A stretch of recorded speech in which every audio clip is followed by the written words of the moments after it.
Okay, so my hair looks like a mess, and I already took my contacts out, so I had my glasses on, and they had a huge glare, so I took them off, so I can't really see. Not like there's really much that I have to see, but I watched both your videos of your books and stuff, and I made two lists. One is just comments that I have to make, and like in response to comments you made, and then the other one is the list of books that I kind of want to read. So I guess I'll start with my comments. I guess, ooh, a text. Who's it from? Oh, he can wait. Um, okay, so for the Scrambled Eggs at Midnight one, you said that it, like, jumped back and forth between books and that it kind of made you sad. Well, that is literally all Ellen Hopkins books do, is just jump back and forth between characters. So just be wary of that. If you don't like that style of writing, then you may not like her books. But I think they're good. And it's not like so hard that you can't follow them, but like each little section like leaves you with a cliffhanger. So it's kind of like a story, I don't know, it's good. Let's see. Indian in the Cupboard, I've seen the movie. My brother loved it when we were little. Don't want to read the book, so you can just keep that at your mom's house. I was never really a big fan of it. It was always my brother that wanted to watch it, but I never saw Whip It. I wanted to, but not enough to actually pay to go see it. If the book's really good, then I guess I would kind of like to borrow it. I hate the classics, so you can just hold on to those ones. But I have read The Diary of Anne Frank, back in the day. I've never read Scarlet Letter, I've never read Catcher in the Rye, and I've never read, To Kill a Mockingbird. But I did read The Diary of Anne Frank, and it's actually pretty good. It's kind of, I don't know, like, I guess it's a diary. I don't know. It's not really, like, that exciting. I mean, it wasn't awful, but it wasn't really like, whew, this is good. Laurie Halse Anderson, Speak is, like, one of my favorite books. It was phenomenal. I had to read it in 8th grade English, and we read the book and then watched the movie, and I could not put it down. So I was, like, weeks ahead of everyone in reading it because I could not put it down. I thought it was fantastic. So I would probably like some of the other books by her. I didn't actually write down the titles of her books because there was just, like, a huge collection of them that you had, so I was just assuming that you would pick whichever ones you thought were good, and I could read those. Let's see, I really want that BCC book. Looks like a good one. Don't send me that. But I really like how you actually explained to me what it was. Let's see. What else did I write?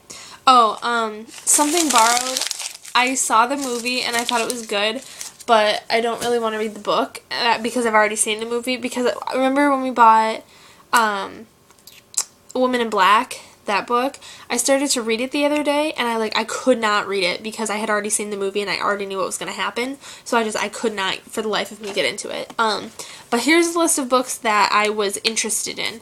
The Host, I had at one point started to read it, couldn't get into it, but I kind of want to read it, and I lent it to somebody, don't know who I lent it to, and I don't physically have it anymore because I don't know who has it. So I would like to read that one. The Elizabeth Scott books seemed like they were pretty good, and same with the John Green ones. But I don't want to take any of your books, like, if you haven't finished them. Like, I feel bad taking them, but, like, if you haven't read them yet, especially the John Green ones, since you're, like, he's, like, your favorite person ever, apparently. So, like, whenever you're done with them or whatever, then I would like to borrow them. Let's see, it's kind of a funny story.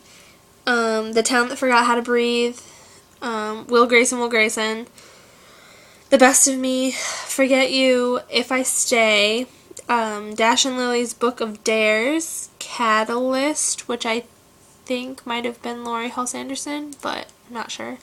13 Reasons Why I really want to read. Hold Still, I'm kind of iffy on. I don't really know what it's about. Not like it really matters because I don't know. I mean, if you think if something I would like, then I'll borrow it. If not, then whatever. Something Like Fate, Scrambled Eggs at Midnight, the Sarah Dessen books. The only one of hers that I've read is Just Listen, and I really liked it, so I would, like, any of her books are fine that I would like to borrow. And I've never, ever, ever, ever, ever, ever read a Meg Cabot book. I'm, like, the worst girl ever, but, I mean, I guess I would like to borrow those if they're as good as you say they are. But, yeah, those are the books that I put on my list, but I don't want to borrow them if you haven't read them. And, I mean, at the rate I'm going with books right now, like, I can probably be done with a book in, like, a week after you send it to me. But the, what was I going to say? I mean, and then when you come to visit, I can give them back to you, or we can swap books or something like that. And then I can mail them back to you if you need them before then or whatever. But, yeah, those are some of the books that I would like to borrow if you wouldn't mind. So, yeah, and thank you for Emily's library tour. It was magnificent.